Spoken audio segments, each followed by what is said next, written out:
L'association Responsabilité, Espoir, Vie et Solidarité a vu le jour par un concours de circonstances parce que c'est une étroite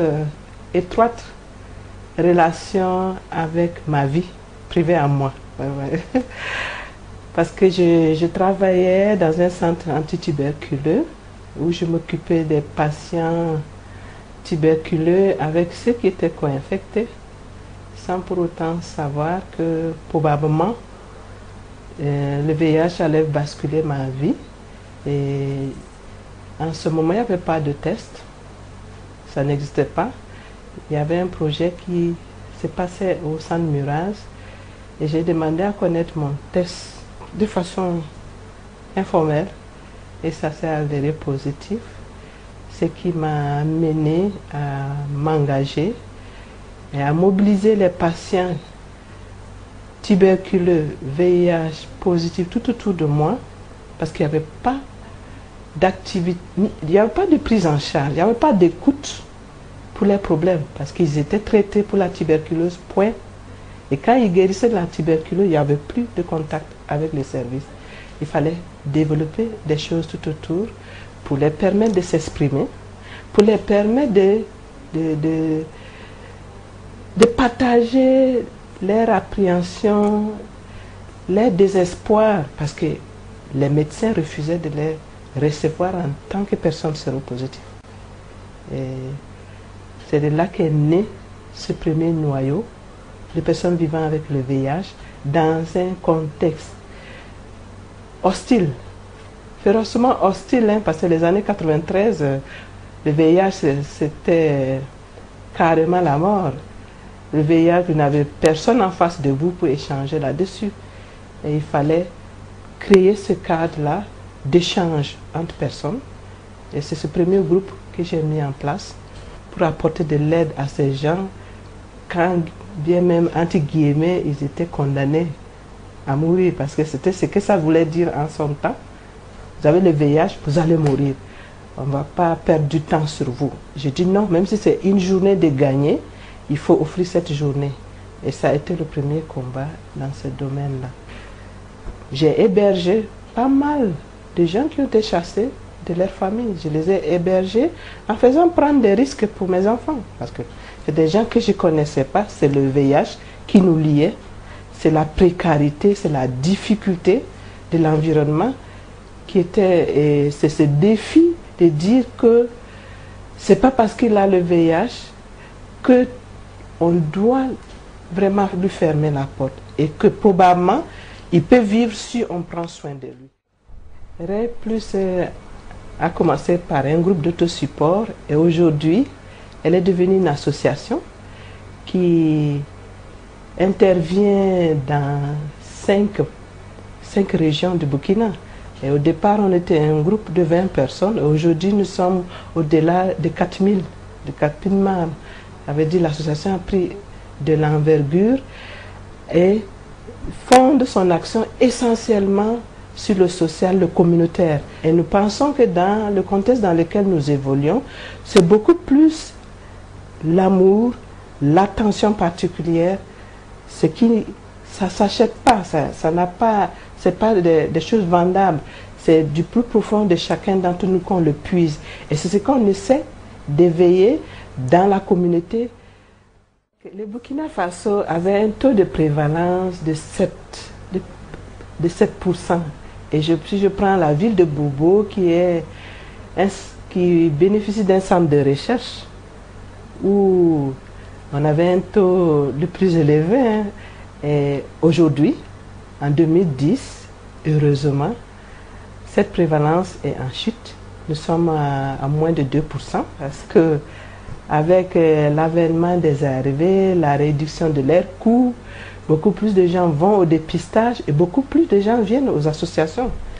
Et la masse de personnes qui ont besoin d'aide, de prise en charge médicale et communautaire, le contraire, ça augmente.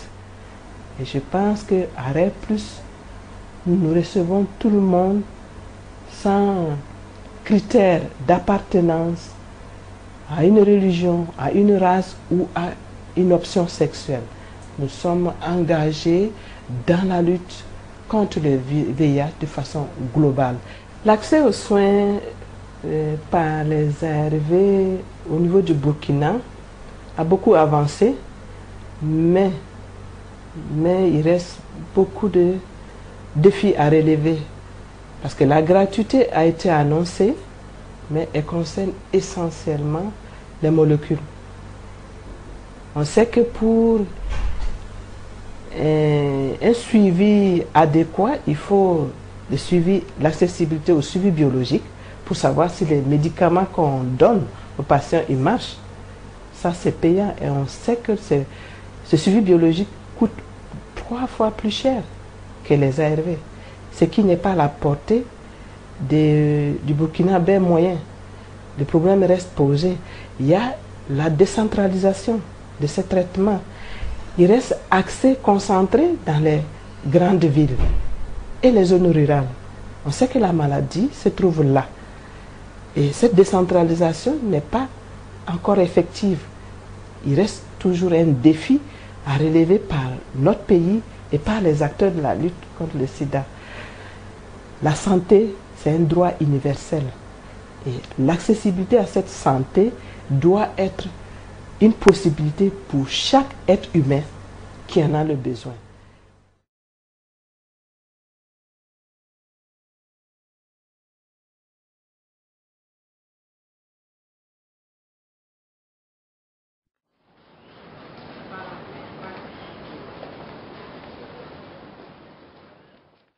Bonjour, je m'appelle Palanfo Brigitte.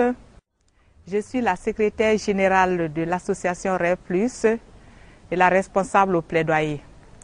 Et ce matin, nous sommes à Rêve, Responsabilité, Espoir, Vie, Solidarité, qui est une association de prise en charge des personnes vivant avec le VIH-Sida au Burkina Faso, en Afrique occidentale, et précisément à Bobo-Dioulasso, qui est situé donc à 365 km de Ouagadougou. Eh bien, Rêve Plus a vu le jour en 1993 et a été reconnu officiellement en 1997. Et s'investit réellement dans la prise en charge, y compris la prise en charge médicale des personnes vivant avec le VIH-Sida. Eh bien, je vais vous faire découvrir donc notre association.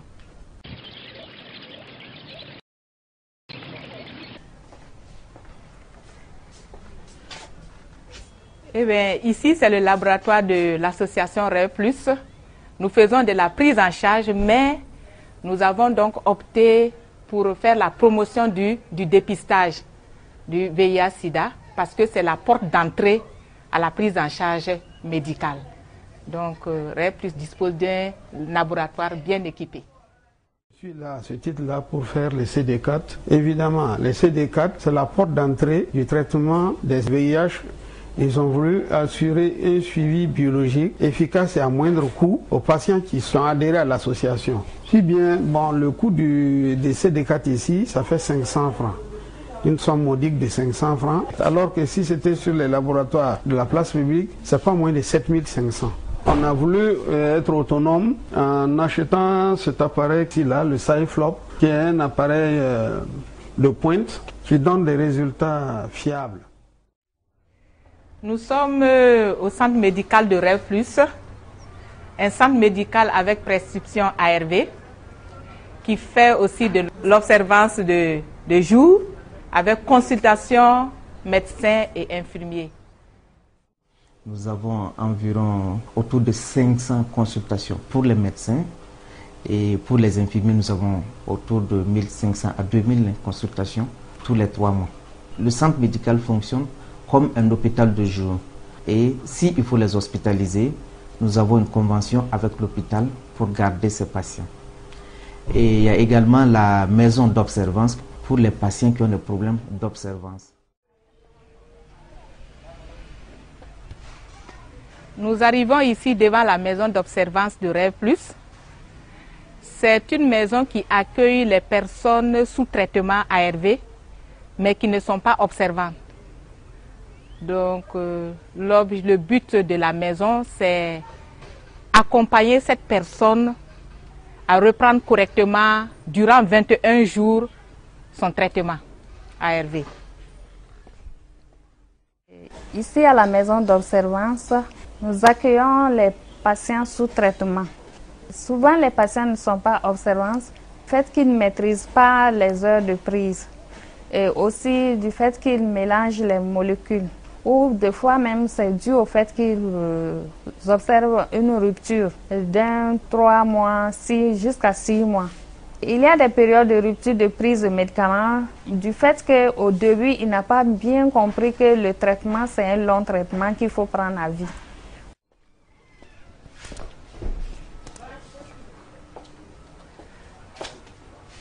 Nous sommes devant la pharmacie communautaire de Rêve Plus.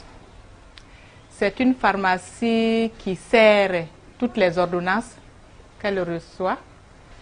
Et c'est une pharmacie qui dispense des médicaments essentiels génériques et aussi des ARV. Dans la pharmacie communautaire, on peut citer la dispensation des ARV et la dispensation des médicaments contre les infections opportunistes. C'est une pharmacie qui est réservée uniquement aux membres de l'association. Quand tu viens à la pharmacie, il y a une contribution de 100 francs qui est demandée par ordonnance. Et si tu en as, il n'y a pas de problème. Si tu n'en as pas, on n'oblige pas. Et on prend une petite contribution pour les éventuelles ruptures et aussi les retards de financement. Les fonds servent à aller chercher les médicaments en attendant l'arrivée de la subvention. Et ces contributions que nous prenons, ça sert aussi à acheter des médicaments pour les plus démunis, qui n'ont pas les moyens. Voilà. Et là, ce matin, nous sommes en séance de dispensation d'ARV. Quand on reçoit le groupe comme ça, on fait une petite animation avec eux, c'est-à-dire on parle des effets secondaires des médicaments, et aussi on parle de l'observance au traitement. On leur dit l'avantage de la bonne prise des médicaments et les conséquences quand la personne n'est pas observante.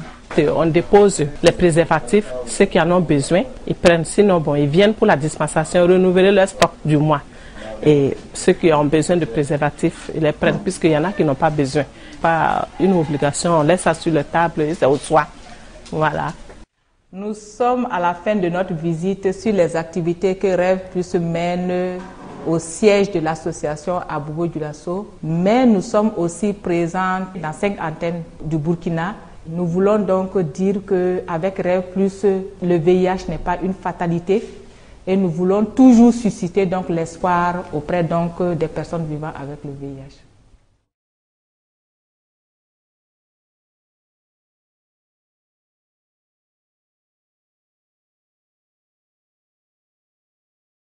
Depuis qu'on a commencé la prise en charge des enfants, on s'est rendu compte qu'il y avait quand même des enfants infectés, sans famille, qui étaient vraiment stigmatisés.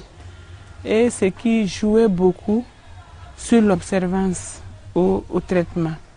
C'est cette idée qui nous a motivés quand même à la création de cette maison qu'on a dénommée Maison de Transit.